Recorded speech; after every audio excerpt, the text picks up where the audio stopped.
About a decade ago, I began to realize that there was a real need for products in the marketplace that help people prevent infection.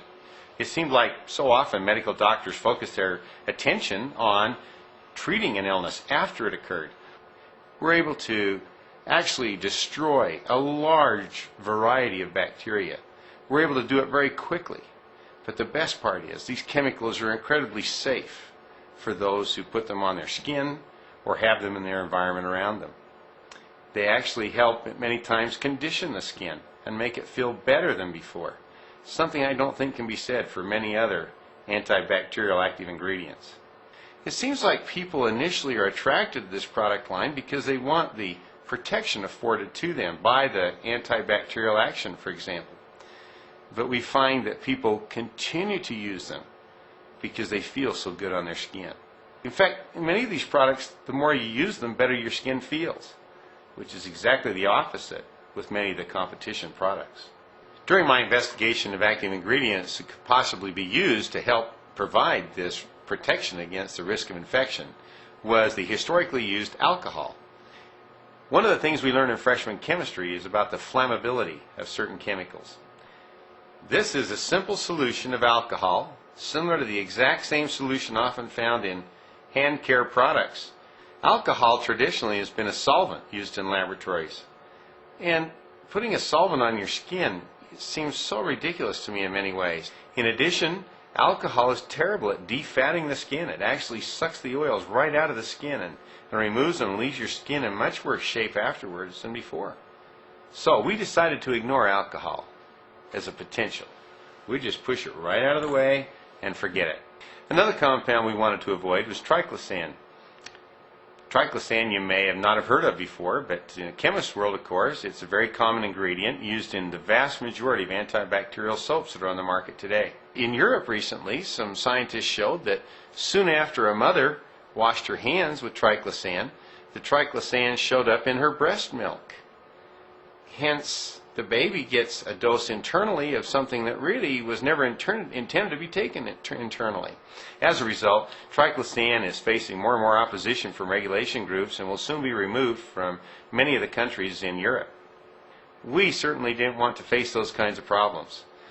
After studying these and a variety of other active ingredients and discarding them for any future use, we landed upon a very unique and very promising group of chemicals. The quaternary ammonium compounds offer so many opportunities for us. The quaternary ammonium compound that I found to be most beneficial in my research is benzethonium chloride. That's quite a mouthful, I know. We sometimes refer to it as just BEC. I thought it might be interesting for you today to see some of the pure benzethonium chloride that we utilize in our products. The process of combining this ingredient with all the other ingredients that we have in our product line has been quite a challenge. Also, it's important for us to include many other active ingredients for skin care. We want skin to feel better and actually improve with the use through our products. So, as we began to talk to people and let them try these products, their first question oftentimes was, "This feels wonderful. Why doesn't it sting?" People are used to having the alcohol sting their hands. We said it's different than alcohol. And they say, "Really? Well, I didn't realize anything else but alcohol existed to help treat the skin." The acceptance is marvelous. In fact, it's heartwarming to see how well people accept products that I've spent so long trying to invent.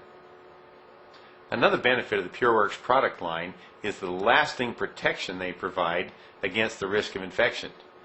Actually, some products evaporate so quickly that there is no lasting protection whatsoever. Consider the case of alcohol, for example. By the time I put the lid back on the bottle and set it aside, the alcohol is evaporating. The alcohol is decreased in concentration so much that the killing effect of the alcohol is beginning to dissipate very rapidly. Let's contrast that now with the foam. Okay? Here's our antibacterial foam. If we simply apply that, you can actually feel the difference here. The lasting effect, or almost like a very thin barrier of the benzethonium chloride, actually is in there continuing to protect the skin. Both of these hands now have been cleaned and their bacteria removed. However, Upon future contamination now, this hand has been re-inoculated with bacteria that will survive.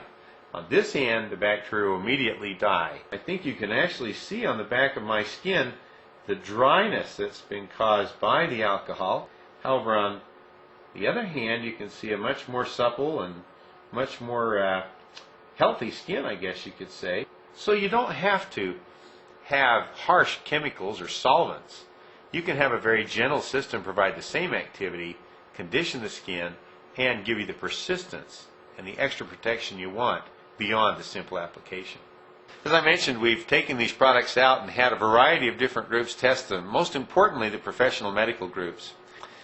As we talked to these people who are in such an important caregiving role, they said most of the products they've been told to use are so hard on their skin. People would prefer not to have those products touch their skin so often during the day.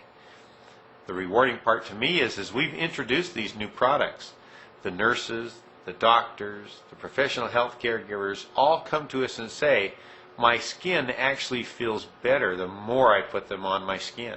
That a product needs to be both safe and effective. Our active ingredient, benzethonium chloride, has been approved for many, many years by the FDA as both safe and effective when used within the concentration range that we're using them.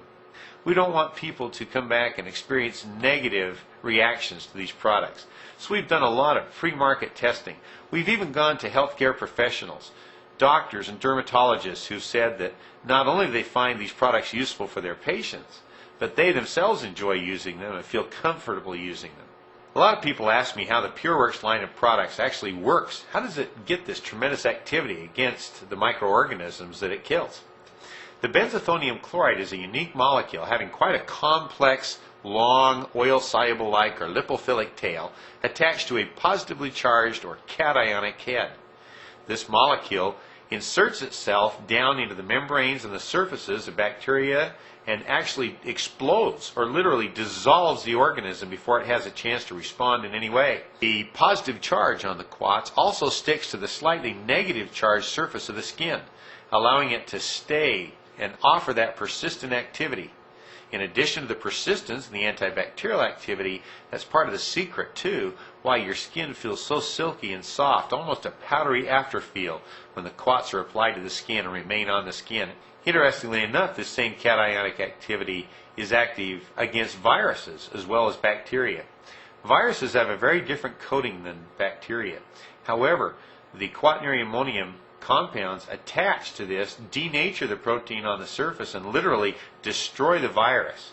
Our hard surface disinfectant is an excellent example of the broad spectrum activity against multiple viruses such as herpes, avian flu virus, and even the AIDS virus.